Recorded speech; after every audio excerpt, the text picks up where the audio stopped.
Ini saya lagi di rumahnya Kang Alim nih. Saya lagi nengokin pesanan bonsai saya. Wah, ini dia kimeng. Ini lagi ditaruh di ember dulu sambil nunggu jadi potnya. Wah, ini akarnya, perakarannya dah keren nih. Tinggal ini yang gedein lagi, akarnya ini digedein lagi. Ini sudah lumayan keliling akarnya. Ini cabang nih, mahkotanya.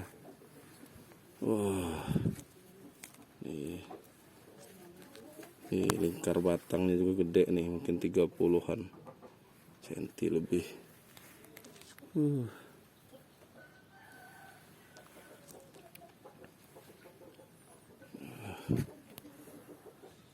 Ini pemrograman oleh Kang Alim, saya beli sama Kang Alim. Ini teman-teman yang penyika bonsai juga, kalau mau beli bahan-bahan tempat Kang Alim nih banyak. Ini salah satunya kimeng, kemudian banyak sisiran. Nah, ini yang lain-lain juga. Ini sisiran besar nih, gede-gede, bagus-bagus. Ini bahan-bahan. Wah, ini kimeng saya nih, mantap.